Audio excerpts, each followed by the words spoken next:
Dear colleagues, I don't hide from you that I consider the European Borders and Coast Guard one of my key proposals, an essential element of a comprehensive migration policy. We have not only created, but also installed and strengthened the European Border and Coast Guard in record time with our joint work and efforts. Knowing very well the complexity of the legislative procedures, we all agree that it is indeed an achievement.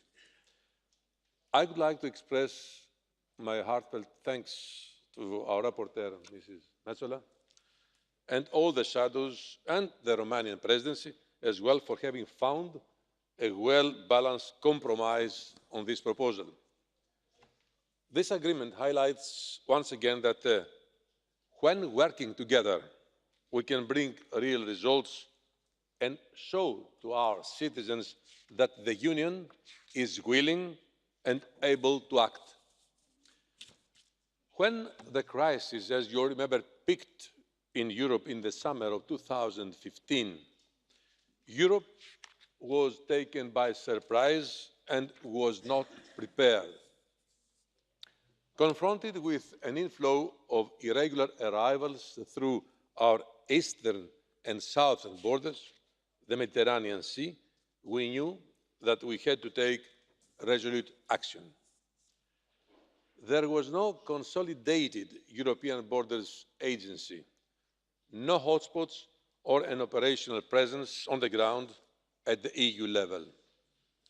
The European asylum system showed not to be fit for purpose. Our information systems did not talk to each other, and our approach in engaging with third countries was fragmented. We were forced to take both immediate as well as long-term measures and to work on all these fronts in parallel. Now, 4 years later, anyone trying to cross our external borders irregularly is identified, fingerprinted and thoroughly screened. Today, we have an up and running European Borders and Coast Guard Agency and reinforced migration, border and security information systems which are progressively becoming interoperable. With the new regulation that we are discussing, we are debating now, we will be able to achieve more. One of its key elements is a European Border and Coast Guard Standing Corps, which will be gradually and swiftly established in its full capacity of 10,000 by 2027. However, we will be able to observe the first deployments already on January 1st of 2021. The other key element of this proposal, and an important game changer, is that the agency's own statutory staff will also be team members with executive powers. This means that they will carry out border management and return tasks in their own right. Of course, the competent authorities of the host member state will remain responsible for and have command and control of the European Border Coast Guard activities taking place on its territory.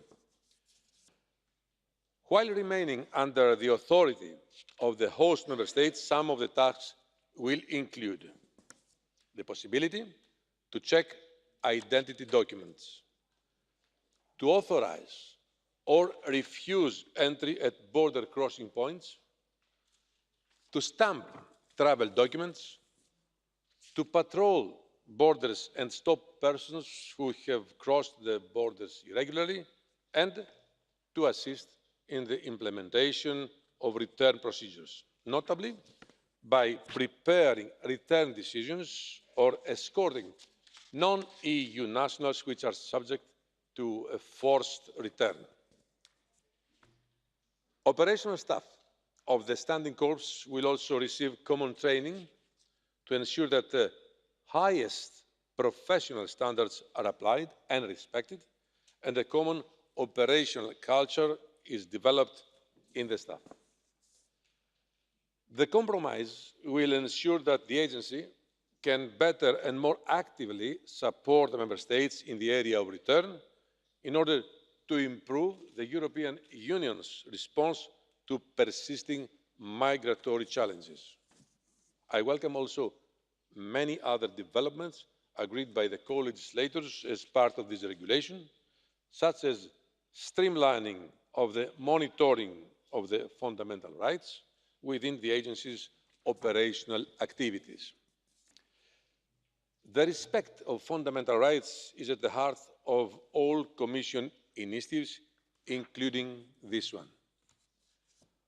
All of the activities of the European Border and Coast Guard Agency and the Member States' competent authorities will respect the fundamental rights enshrined in the Charter.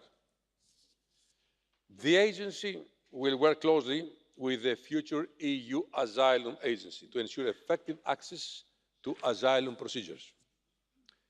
The agency will also help to ensure that those that are not in need of international protection are returned in full respect, I repeat, of fundamental rights. I hope that once the next Parliament will be in place, the proposal to set up the EU Asylum Agency will be quickly adopted. I hope. I also want to add that I regret that the possibility of a monthly differential payment to the statutory staff members was not retained in the final agreement. This aimed to improve the attractiveness of the agency as employer, to ensure timely recruitment of statutory staff. We will forward a declaration in this regard to this Parliament.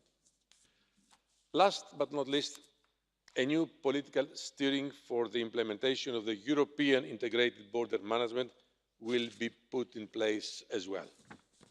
This will include a planning of capabilities for the European Borders and Coast Guard, as well as ensure coherence and consistency with the European Union's overall external policy. Indeed, with this new regulation, both the agency and the Member States will have the tools to anticipate and respond to future crises at the EU external borders. Ultimately, this will also help preserving the long-term viability of the Schengen area of free movement. Thank you very much for your attention, and I'm looking forward to your views.